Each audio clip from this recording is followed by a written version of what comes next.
అందరికీ నమస్కారం. మాజీ ముఖ్యమంత్రి జగన్మోహన్ రెడ్డి గారికి పేద సామాన్య వర్గాల పట్ల ప్రేమ ఉండబట్టి, వారికి మంచి మనసు మానవత్వం ఉండబట్టి, పేద ప్రజల జీవితాల్ని అభివృద్ధి బాట వైపు తీసుకువెళ్లాలనేటువంటి ఒక గొప్ప ఉద్దేశంతో బటన్స్ నొక్కారు. 5 ఏళ్లలో సుమారు 135 సార్లు జగన్మోహన్ రెడ్డి గారు బటన్ నొక్కి నవరత్నాలను అమలు చేసి పేద సామాన్య వర్గాల జీవితాల్ని అభివృద్ధి వైపు దిశగా పయనించేలాగా వారు ఎంతో శ్రమించారు. అందుకే వాటికి నవరత్నాలని పేరు పెట్టారు, అమలు చేశారు. కానీ ఈ రోజున ఒక్కసారి బటన్ నొక్కడానికే కూటమి నాయకులకి చాలా ఇబ్బందిగా ఉంది. అందుకనే సూపర్ 6 పేద ప్రజల జీవితాలు పీకలు నొక్కడానికే అబద్ధపు హామీలు ఇచ్చారు, మోసపూరిత ప్రకటనలు చేశారు. ఈరోజు అధికారంలోకి వచ్చి 50 రోజులు అవుతున్నా ఒక్కటంటే ఒక్క పథకానికి కూడా నియమ నిబంధనలు పెట్టలేకపోయారంటే వారి పాలనలో దొలతనం మనందరం కూడా అర్థం చేసుకోవాలి. మరి ఎన్ని ఇబ్బందులున్నా, ఎన్ని కష్టాలున్నా జగన్మోహన్ రెడ్డి గారు బటన్ నొక్కారు. ఆ బటన్ నొక్కడం మీద చాలామంది అవహేళనగా మాట్లాడారు. కానీ ఈ రోజున ఒక్కసారి బటన్ నొక్కడం ఎంత కష్టమో పాలనలో ఉన్నటువంటి చంద్రబాబు గారికి, పవన్ కళ్యాణ్ గారికి, పురంధరేశ్వర్ గారికి అర్థమైంది.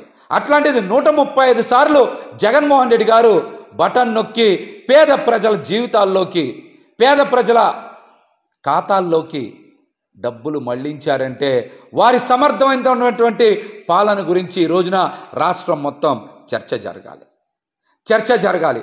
జగన్మోహన్ రెడ్డి గారు పాదయాత్ర చేసి ప్రజల కష్టాలను తెలుసుకొని పథకాలు అమలుకి నవరత్నాలని పేరు పెట్టి అద్భుతంగా అమలు చేశారు. వారు పాదయాత్ర చేసింది ప్రజల కష్టాలను తెలుసుకొని పథకాలు అమలు చేయడానికి. కానీ లోకేష్ గారు పాదయాత్ర చేసింది పగ ప్రతీకారం తీర్చుకొని రెడ్ బుక్ రచించడానికి అన్న విషయం ఈరోజు అందరికీ కూడా అర్థమవుతుంది. ఆచరణకు అమలుకు అవకాశం లేనటువంటి పథకాల్ని సూపర్ 6గా పేరు పెట్టి ఈరోజు ప్రజల్ని మోసం చేశారు. ప్రజల చెవిలో ఫ్లవర్ కాదు క్యాలీఫ్లవర్ పెట్టి అడ్డంగా మోసం చేసినటువంటి వ్యక్తులు చంద్రబాబు గారు, పవన్ కళ్యాణ్ గారు, పురంధరేశ్వర్ గారు అని కూడా ఈ సందర్భంగా తెలియజేస్తాను. అసెంబ్లీలో కూటమి నాయకులు ప్రవచనాలు మాని పథకాల కోసం చర్చ చేస్తే బాగుండేది. చంద్రబాబు గారు నిన్న మాట్లాడుతున్నారు, సూపర్ 6 చేస్తే భయం వేస్తుంది అని.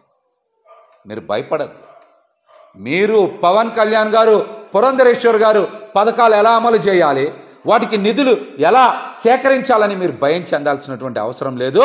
మీరు జగన్మోహన్ రెడ్డి గారి దగ్గరికి వచ్చి 1 గంట 2 గంటలో ట్యూషన్ చెప్పించుకుంటే పథకాలు ఎలా అమలు చేయాలి, వాటికి నిధులు ఎలా సేకరించాలని జగన్మోహన్ రెడ్డి గారు మీకు చెప్తారు.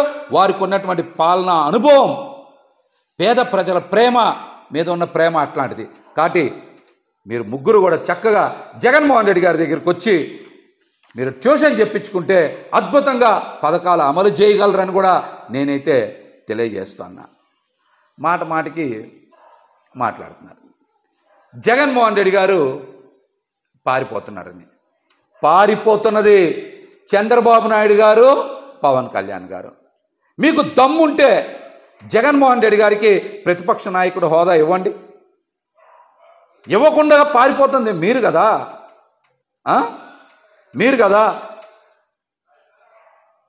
మీరు అసెంబ్లీలో ఈ 5 రోజులు విడుదల చేసినటువంటి అన్ని శ్వేతపత్రాల మీద జగన్మోహన్ రెడ్డి గారు నిన్న అద్భుతంగా గణాంకాలతో సహా చాలా చక్కగా ఫ్యాక్ట్ పేపర్ విడుదల చేశారు. అది ఏదన్నా తీసుకోండి, మీరు ఇసుక తీసుకోండి, మద్యం తీసుకోండి, గనులు తీసుకోండి, శాంతి భద్రతలు తీసుకోండి, పోలవరం తీసుకోండి, అప్పులు తీసుకోండి, అభివృద్ధి తీసుకోండి, ఇలా ఏ అంశం మీదైనా సరే జగన్మోహన్ రెడ్డి గారు సుదీర్ఘ వివరణ ఇచ్చారు గణాంకాలతో సహా. దమ్ముంటే కూటమి నాయకులు ఎవరైనా సరే మీరు విడుదల చేసినవి తప్పుడు పత్రాలు, శ్వేతపత్రాలు కాదు, ఫ్యాక్ట్ పేపర్స్ అన్ని నిన్న జగన్మోహన్ రెడ్డి గారు విడుదల చేశారు. దమ్ముంటే వాటి మీద ఎవరైనా సరే చర్చకు రావచ్చని కూడా తెలియజేస్తూ ఉన్నాం. కేంద్రంలో ఏమో ఎన్డీఏ కూటమి బడ్జెట్ ప్రవేశపెట్టింది, నిర్మలా సీతారామన్ గారు ప్రవేశపెట్టారు. మరి ఆంధ్రప్రదేశ్లో అసెంబ్లీలో మీరు ఎందుకు బడ్జెట్ ప్రవేశపెట్టలేకపోయారు? దీనికి సమాధానం చెప్పండి. జగన్మోహన్ రెడ్డి గారికి ప్రతిపక్ష నేత హోదా ఇస్తే ఇవన్నీ కూడా మిమ్మల్ని ప్రశ్నిస్తారు, ప్రజల ముందు మిమ్మల్ని దోషిగా నిలబెడతారని కావాలనే మీరు ప్రతిపక్ష నేత హోదా ఇవ్వకుండా అబద్ధపు ప్రచారాలు, మోసపూరిత ప్రచారాలు చేస్తూ ఉన్నారు. ఇవన్నీ కూడా ప్రజలు గమనిస్తూ ఉన్నారని కూడా ఈ సందర్భంగా మేమైతే తెలియజేస్తూ ఉన్నాం. జగన్మోహన్ రెడ్డి గారు ఢిల్లీ వెళ్లాల్సిన పరిస్థితి కల్పించింది చంద్రబాబు గారు, మీరు కాదా? ఈ రాష్ట్రంలో రెడ్ బుక్ రాజ్యాంగాన్ని అమలు చేస్తూ దాడులు, దౌర్జన్యాలు, మానభంగాలు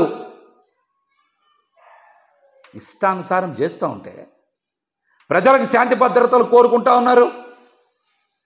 వైసీపీ నాయకుల మీద, కార్యకర్తల మీద ఇష్టానుసారం దాడులు, దౌర్జన్యాలు, మర్డర్లు చేస్తూ ఉంటే అసెంబ్లీలో మీరు చెప్పే ప్రవచనాలు వినాలా?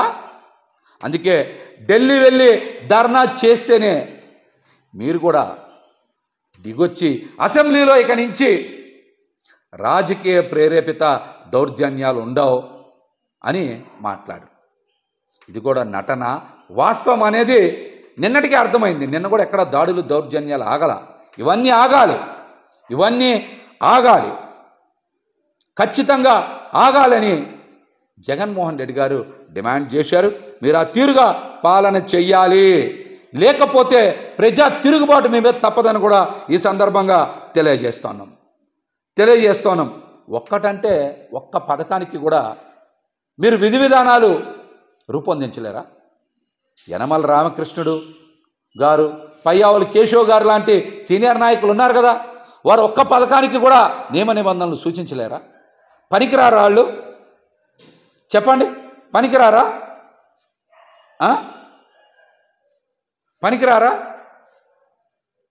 నిన్న జగన్మోహన్ రెడ్డి గారు చెప్పారు కదా, ఏంటంటే డేటా అందరితో చర్చిద్దామంట. అందరితో చర్చిస్తామని సూపర్ 6 అప్పుడు చెప్పకపోయారా?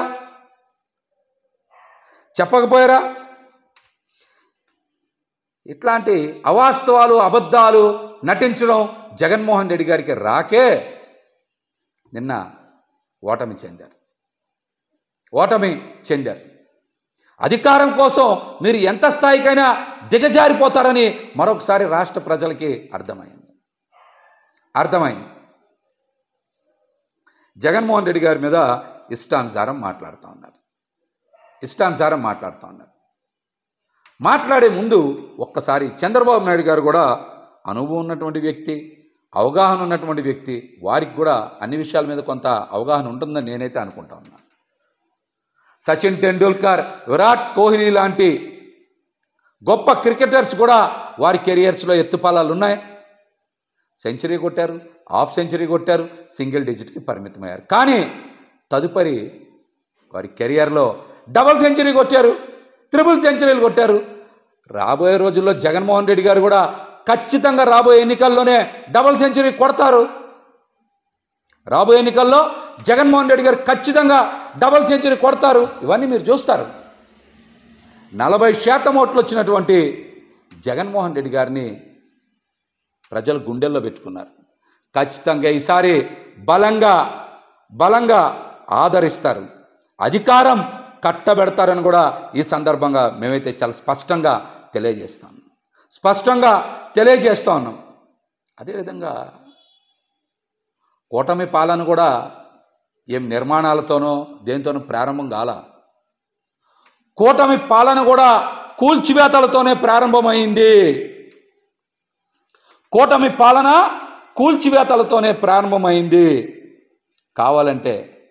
కావాలంటే ప్రజలందరూ ఒకసారి ఆలోచన చేయాలి.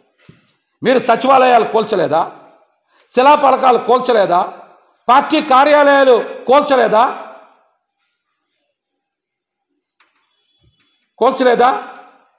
కూటమి పాలన కూడా కూల్చివేతలతోనే ప్రారంభమైందన్నటువంటి విషయాన్ని మీరు మర్చిపోవద్దు. మీరు మర్చిపోవద్దు. ఇవన్నీ కూడా ప్రజలు గమనిస్తూనే ఉన్నారు. అదేవిధంగా పవన్ కళ్యాణ్ గారు కూడా ఒకటి గుర్తుపెట్టుకోవాలి. గతంలో లాగా ప్రజలు మీ సామాజిక వర్గ వారు మిమ్మల్ని తీసుకోరు. మీ పనితీరే ఇక నుంచి ప్రామాణికమవుతాయి. అబద్ధాలు, మోసపూరిత ప్రకటనలు ఇవన్నీ కూడా ప్రజలకు అర్థమైపోతాయి. కాబట్టి ఇక నుంచి మీ పనితీరే కొలమానం అన్న వాస్తవాన్ని మీరు గ్రహించాలి. మీ ఆవేశపూరిత ప్రసంగాలు, మీ అబద్ధాలు ఇవన్నీ ప్రజలు వినరు. ఖచ్చితంగా మీ పనితీరే కొలమానం అవుతుంది. పవన్ కళ్యాణ్ గారు పదే ఈ రాష్ట్రానికి అనుభవం ఉన్న వ్యక్తి కావాలి, అనుభవం ఉన్న వ్యక్తి పాలన చేస్తే బాగుంటుందని మాట్లాడారు. కానీ 40 సంవత్సరాల అనుభవం ఉన్నటువంటి వ్యక్తి బడ్జెట్ ఎందుకు ప్రవేశపెట్టలేకపోయారు? 40 సంవత్సరాల అనుభవం ఉన్నటువంటి చంద్రబాబు నాయుడు గారు ఒక పథకం ఎందుకు అమలు చేయలేకపోతా ఉన్నారు? 40 సంవత్సరాల అనుభవం ఉన్నటువంటి వ్యక్తి చంద్రబాబు నాయుడు గారు సూపర్ 6 ముందుకెళ్ళట్లేదు అనేటువంటి భయం ఎందుకు వ్యక్తం చేస్తూ ఉన్నారు? అసెంబ్లీలోనే మాట్లాడారు, పక్కనే మీరు కూడా ఉన్నారు.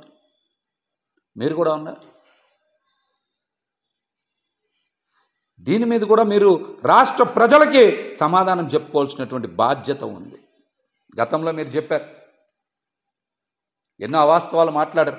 మహిళల మీద దాడులు జరుగుతున్నాయి, దౌర్జన్యాలు జరుగుతూ ఉన్నాయి, ఇవన్నీ మా పాలన వస్తే ఆగిపోతాయి అని చెప్పారు.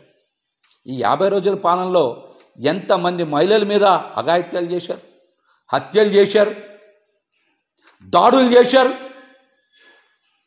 ఒక్క మహిళ మీద జరిగిన దాడి మీదైనా మీరు కనీసం స్పందించారు? మేము అధికారంలోకి రావంగానే సుగాలి ప్రీతి కేసు టేకప్ చేస్తాం, మొట్టమొదటి కేసు అదే అని మరి మాట్లాడారు కదా.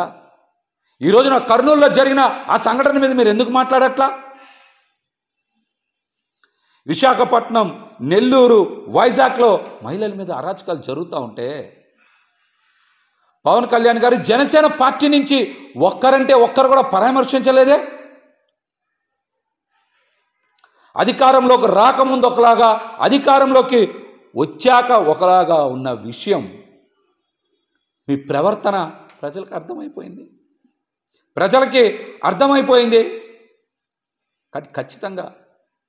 ఖచ్చితంగా మీ పనితీరే కొలమానం అన్న వాస్తవాన్ని మీరు గ్రహించాలి.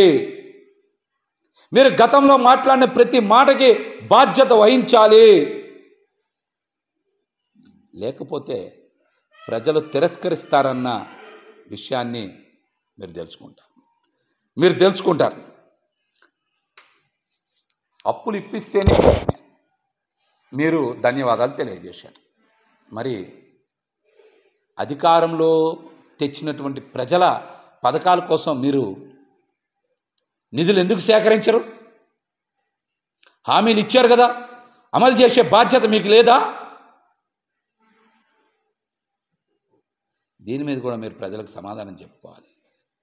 జగన్మోహన్ రెడ్డి గారు జననేత, జనం కోసం నిత్యం పరితపించేటువంటి వ్యక్తి. ప్రజల జీవితాల్లో మార్పు వస్తేనే అభివృద్ధి సాధ్యం. అభివృద్ధి అందరికీ ఉండాలి, కొందరికి మాత్రమే కాదన్న వాస్తవాన్ని ఆయన గ్రహించబట్టే పేద సామాన్య వర్గాల జీవితాల్లో అభివృద్ధి సాధిస్తేనే రాష్ట్రం అభివృద్ధి చెందుతుందని ఆయన పరితపించారు. ఆ దిశగానే అడుగులు వేశారు. కొందరి చేతుల్లోనే అభివృద్ధి కేంద్రీకృతం అయితే అది ప్రజాస్వామ్యానికే పెనుముప్పు వస్తున్నటువంటి విషయాన్ని ప్రజలు ఇప్పటికే గ్రహిస్తూ ఉన్నారు. పాలనలో ఆ తీరు కూడా చంద్రబాబు నాయుడు గారు మార్చుకుంటారని నేనైతే ఆశిస్తా ఉన్నాను.